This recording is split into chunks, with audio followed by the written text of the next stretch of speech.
সুপ্রিয় দর্শক, আজকে আমরা জানব কুষ্টিয়া জেলার 4টি আসনে কার জয়ের সম্ভাবনা সবচেয়ে বেশি। আজকের এই ভিডিওটিতে আমরা আরো জানব কোন দল কোন আসন থেকে নির্বাচন করবেন। জামায়াত ও বিএনপির এই নির্বাচনী লড়াইয়ে কোন প্রার্থীর জয়ের সম্ভাবনা সবচেয়ে বেশি। ত্রয়োদশ জাতীয় সংসদ নির্বাচন 2026-এর উত্তাপ এখন সারা বাংলাদেশে। কুষ্টিয়া জেলার এই 4টি আসনে এই উত্তাপ একটু অন্যরকমই বলা যায়। গত 15 বছরের রাজনৈতিক সমীকরণ বদলে গিয়ে এখন কুষ্টিয়া জেলার মুখোমুখি অবস্থানে আছে বাংলাদেশের বর্তমান বৃহৎ দুই রাজনৈতিক দল বিএনপি ও জামায়াতে ইসলামী। এছাড়া এর সঙ্গে যুক্ত হয়েছে আরো ছোট ছোট রাজনৈতিক দলগুলো।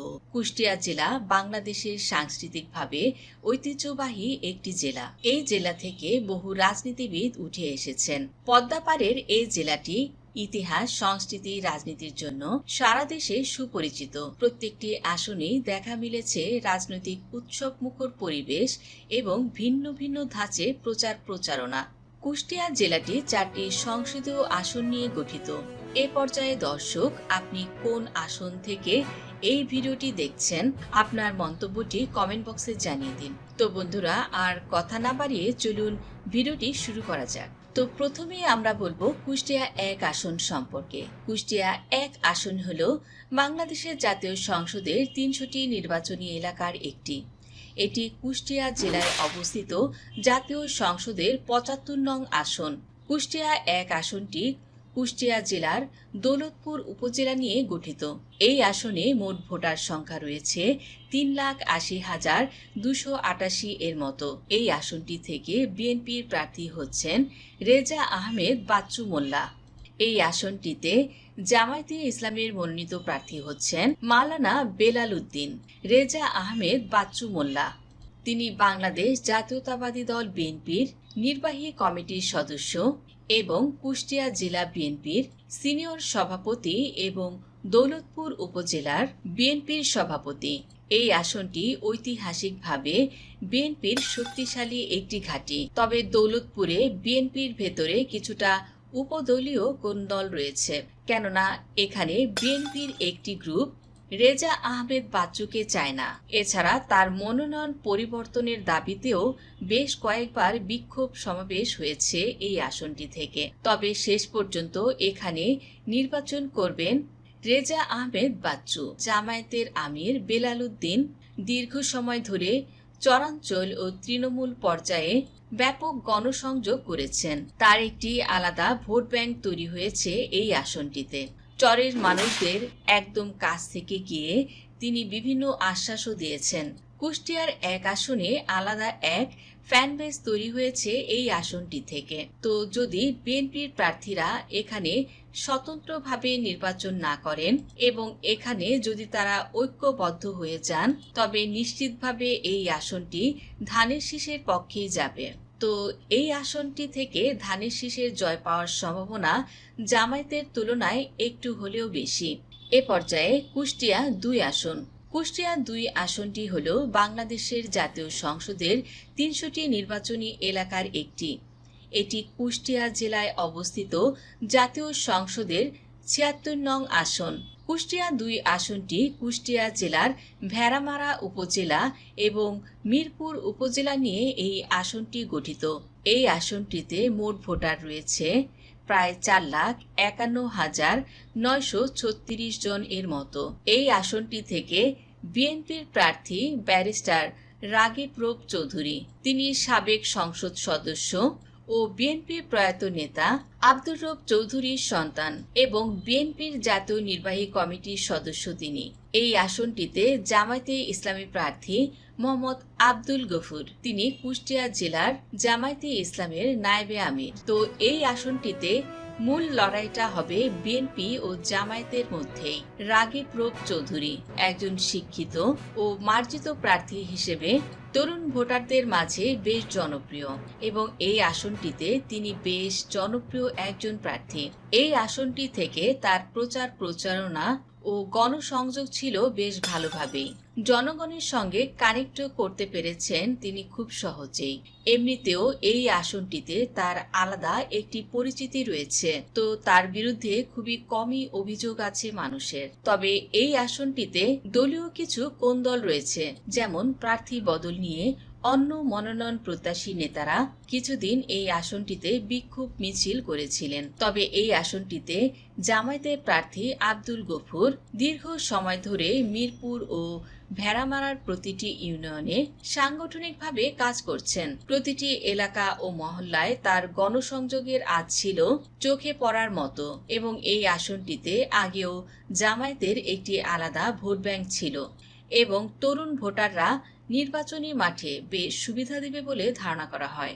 তবে যেহেতু দলটির ভেতরে অভ্যন্তরীণ কোন্দল রয়েছে, তাই এই আসনটি থেকে বর্তমানে জামায়াতের জেতার সম্ভাবনা বিএনপির তুলনায় অনেক অংশে বেশি। এই আসনের ইতিহাস এবার পাল্টাতেও পারে এবং এই আসনটিতে জামায়াতের জয় নিশ্চিত, এমনটি বলা যায়।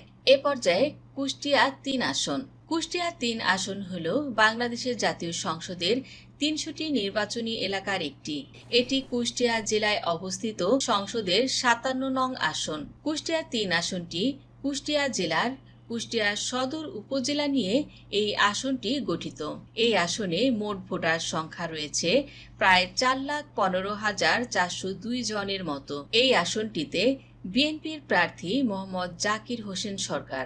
এই আসনটি থেকে জামায়াতে ইসলামীর প্রার্থী বিশিষ্ট ইসলামী বক্তা মুফতি আমির হামজা। তো এই আসনে বিএনপির প্রার্থী মোহাম্মদ জাকির হোসেন, তিনি কুষ্টিয়া জেলা বিএনপির সদস্য সচিব, একাধারে প্রকৌশলী, শিল্প উদ্যোক্তা, সমাজসেবক ও একজন রাজনীতিবিদ। তো এই বহুমাত্রিক পরিচয়ের সমন্বয়ে জাকির হোসেন সরকার আজ কুষ্টিয়ার রাজনীতিতে একটি শক্ত অবস্থান তৈরি করেছেন। জামায়াতে ইসলামীর হেভিওয়েট প্রার্থী বিশিষ্ট ইসলামী বক্তা মুফতি আমির হামজা, তিনি কিন্তু ভীষণ জনপ্রিয়তায় রয়েছে কুষ্টিয়া জেলার এই আসনটিতে। কেননা তিনি সবসময় আলোচনায় থাকলেও কুষ্টিয়াবাসী স্থানীয়রা কিন্তু এই আমির হামজাকে অত্যন্ত পছন্দ করেন এবং তিনি কুষ্টিয়া সহ সারা দেশে অত্যন্ত জনপ্রিয় একজন ইসলামী বক্তা।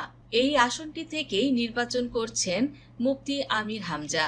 তো জামায়াতে ইসলামীর প্রার্থী হয়ে এবার তিনি লড়বেন। তিনি এই আসনে মোটর বাইক ও গাড়ি, গণসংযোগ, সভা সমাবেশ, মিছিল, মিটিং করে তার উপস্থিতির জানান দিয়েছেন বেশ কয়েকবার। এই আসনে তার পক্ষে একটি শক্ত জনসমর্থন এবং ভোট ব্যাংক তৈরি আছে।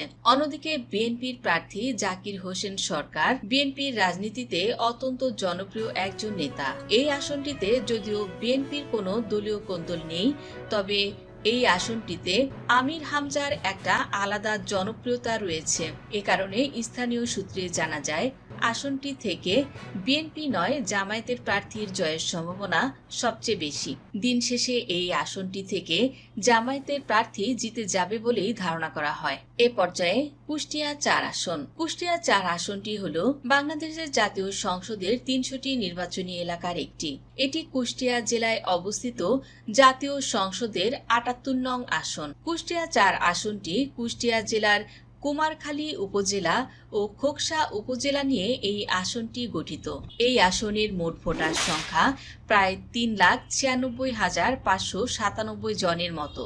এই আসনটিতে বিএনপির প্রার্থী সৈয়দ মেহেদী আহমেদ রুমি এবং এই আসনটিতে জামায়াতের হয়ে প্রতিদ্বন্দ্বিতা করবেন মোহাম্মদ আফজাল হোসেন। বিএনপির প্রার্থী মেহেদী হাসান রুমি, তিনি বিএনপির প্রয়াত চেয়ারপারসন বেগম খালেদা জিয়ার সাবেক উপদেষ্টা এবং কুষ্টিয়া জেলা বিএনপির সভাপতি হিসেবে দায়িত্ব পালন করেছেন। তার পিতা সৈয়দ মাসুদ রুমি একই আসনে ১৯৭৯ সালে সংসদ সদস্য নির্বাচিত হয়েছিলেন। আসনটি থেকে জামায়াত ও বিএনপির দু দলের প্রার্থী বেশ উৎসব মুখর পরিবেশে নির্বাচনী প্রচারণা চালিয়ে যাচ্ছেন। তবে এই আসনে জামায়াতের প্রার্থী আফজাল হোসেন। তিনি কুমারখালী উপজেলা পরিষদের জেলা জামায়াতে ইসলামের নায়েবে আমির। তো এই আসনটিতে জামায়াতে ইসলামের প্রার্থী আফজাল হোসেন অত্যন্ত শক্তিশালী একজন প্রার্থী, এলাকায় বেশ জনপ্রিয় ও পরিচিত একজন ব্যক্তিত্ব। আর এই আসনটিতে তার প্রচার প্রচারণাও চলছে বেশ ভালোভাবে। এছাড়া তার সবচেয়ে বড় শক্তি হলো তিনি কুমারখালী উপজেলার সাবেক ভাইস চেয়ারম্যান। এছাড়া বিএনপির প্রার্থী রুমির তার বয়সের কারণে এখন স্থানীয় বিএনপির একটি অংশের ক্ষোভ রয়েছে। নির্বাচনী প্রচার প্রচারণায় তেমন ভালোভাবে জনপ্রিয়তাই নেই। স্থানীয় একাংশ এর প্রতিবাদ করছেন এবং তারা চায় এই প্রার্থীকে মনোনয়ন বাদ দিয়ে নতুন কোনো প্রার্থীকে মনোনয়ন দেওয়া হোক বিএনপি থেকে। সাংগঠনিক কোন্দল রয়েছে বিএনপির মধ্যেই। স্থানীয় সূত্রে জানা যায় আসনটি থেকে জামায়াতে ইসলামীর প্রার্থীর জিতে যাওয়ার সম্ভাবনা সবচেয়ে বেশি। তো সার্বিকভাবে কুষ্টিয়ার রাজনীতিতে বিএনপি একটি বড় ভোট ব্যাংক নিয়ন্ত্রণ করলেও জামায়াতের একক প্রার্থী দেওয়ার কৌশল এবং প্রতিটি ওয়ার্ডে তাদের নিয়মিত গণসংযোগ বিএনপিকে বর্তমানে বেশ দুশ্চিন্তায় ফেলে দিয়েছে। এছাড়া তরুণ ভোটার এবং 10 দলীয় জোটের কারণে জামায়াত এবার একটি ভালো অবস্থান তৈরি করেছে। আপনার মতে কুষ্টিয়ার এই 4টি আসনে জনপ্রিয়তায় কে রয়েছে? কমেন্টের মাধ্যমে জানিয়ে। ভিডিওটি ভালো লাগলে লাইক, কমেন্ট, শেয়ার করুন এবং সাবস্ক্রাইব করুন জেনজি ডেইলি পলিটিক্স। ধন্যবাদ দর্শক সম্পূর্ণ ভিডিওটি দেখার জন্য।